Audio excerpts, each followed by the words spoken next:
धन्यवाद सभापति महोदय, आपने मुझे इस विशेष चर्चा पर बोलने का मौका दिया। भारत के संविधान के 75वें वर्ष की चर्चा के मौके पर मैं सबसे पहले संविधान बनाने वालों की दूरदृष्टि को सलाम करती हूँ। एक युवा सांसद के तौर पर मैं अपनी उम्मीदों को संविधान के साथ जोड़कर खास तौर पर ये बताना चाहती हूँ कि आज हमारे देश में पिछड़े, दलित, अल्पसंख्यक समुदाय को किस तरह अपने संवैधानिक अधिकारों और आज़ादियों की हिफाजत के लिए हर रोज मुश्किलों का सामना करना पड़ रहा है। Doctor B.R. अम्बेडकर के कथन से अपनी बात रखना चाहती हूँ। उन्होंने कहा था, मुझे अपने भारतवर्ष पर फक्र है कि जिसके पास ऐसा संविधान है जो लोकतंत्र, समाजवाद और सेक्युलरिज्म को संजोता है। लेकिन आज ऐसा लगता है जैसे संविधान की किताब तो है पर इसे चलाने वालों का ईमान गुम हो गया है। आज हिंदुस्तान में हर वर्ग को किसी न किसी चुनौती का सामना करना पड़ रहा है, मगर अल्पसंख्यक, खासतौर पर मुसलमानों पर जो कहर टूटा है वो किसी से छुपा नहीं है। ये लोग सिर्फ अपने मजहबी पहचान की वजह से निशाने पर हैं।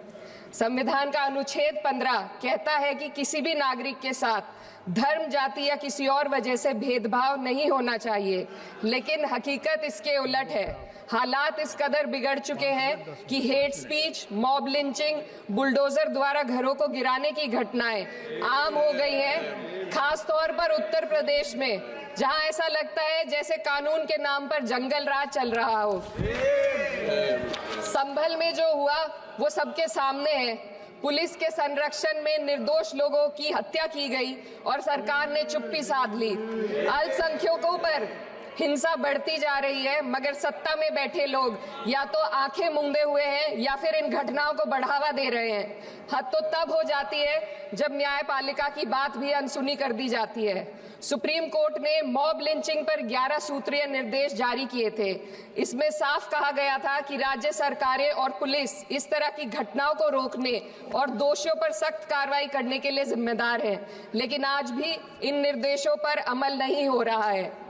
हाल ये है कि मॉब लिंचिंग को रोकने की बजाय सत्ता में बैठे लोग आग में घी डालने का काम कर रहे हैं। उनकी जुबान से ऐसी बातें निकलती हैं जो नफरत को और बढ़ावा देती है। ये अशांति अब इतनी गहराई तक फैल चुकी है कि हमारे समाज के धर्मनिरपेक्ष चरित्र पर गंभीर सवाल उठ रहे हैं। साल की शुरुआत में ही कई राज्यों में दुकानदारों को अपने नाम बोर्ड पर लगाने के लिए मजबूर किया गया। इसे सेहत और सुरक्षा के कानूनों का हिस्सा बताया गया, मगर असल मंशा कुछ और थी।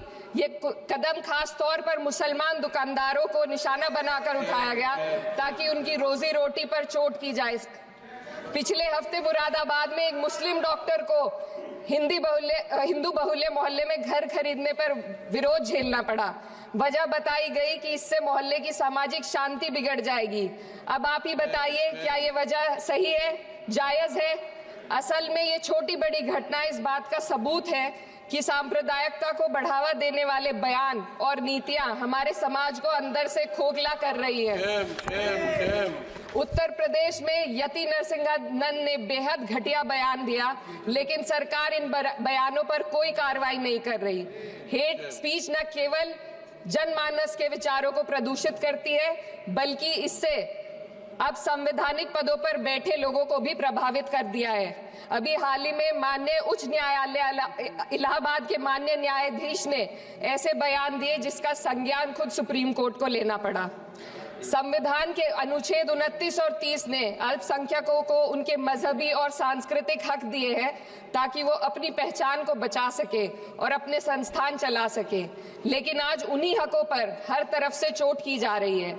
वक्फ जैसे बिल लाकर उनके धार्मिक अधिकारों को छीनने की कोशिश की जा रही है।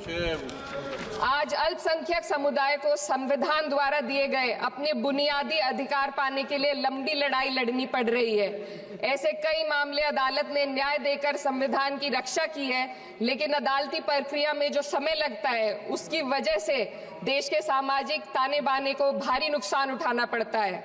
मिसाल के तौर पर इलाहाबाद हाई कोर्ट ने 2004 के मदरसा एक्ट को रद्द कर दिया था, जिससे मदरसों के संचालन पर सवाल उठे थे। हालांकि सुप्रीम कोर्ट ने बाद में इस फैसले को पलट दिया और एक्ट को वैध करार दिया, लेकिन इस प्रक्रिया में जो समय लगा उसने अल्पसंख्यकों को बेचैनी और संघर्ष के दौर में डाला है। इसी कड़ी में प्लेसेस ऑफ वर्शिप एक्ट 91 भी आता है और कई अन्य अधिकार, उन्हें भी इसी तरह अदालती लड़ाइयों में उलझाया जा रहा है। ये स्थिति न केवल अल्पसंख्यकों के अधिकारों की राह में रुकावट है, बल्कि justice delayed is justice denied जैसी कहावत को सिद्ध करती है। मैं इस सदन से दुनिया भर के अल्पसंख्यकों की आवाज उठाना चाहती हूँ, खास तौर पर हमारे पड़ोसी देश बांग्लादेश में अल्पसंख्यकों के साथ जो हो रहा है वे दिल को गहरे तक चोट पहुंचाने वाला है। उनकी जान माल की हत्या की जा रही है। बांग्लादेश हो या हिंदुस्तान हो या कोई और देश, अल्पसंख्यकों की सुरक्षा, इज्जत और अधिकारों की हिफाजत हर सरकार की सबसे पहली जिम्मेदारी होनी चाहिए। मैं इस सदन से अपने देश के अल्पसंख्यकों के साथ बांग्लादेश के पीड़ित अल्पसंख्यकों की आवाज को एक साथ उठाना चाहती हूँ। ये वक्त की पुकार है कि हम सब मिलकर ये सुनिश्चित करें कि किसी भी इंसान को उसकी पहचान या मजहब के कारण डरकर जीने पर मजबूर ना होना पड़े। जहाँ हक छीने जाते हैं वहाँ अमन खो जाता है। ये बात हर सरकार को समझनी चाहिए। अगर हम सच में अपने संविधान का सम्मान करना चाहते हैं तो हमें नफरत और भेदभाव को खत्म करना होगा। हमें ये दिखाना होगा कि ये मुल्क हर वर्ग, हर जाति, हर धर्म और हर समुदाय का है, और जब तक ऐसा नहीं होगा तब तक संविधान की आत्मा सिसकती रहेगी। सर, अपनी बात को खत्म करते हुए मैं एक शेर अर्ज करना चाहती हूँ। ये दाग दाग उजाला, ये शब गजीदा शहर, वो इंतजार था जिसका, ये वो शहर तो नहीं।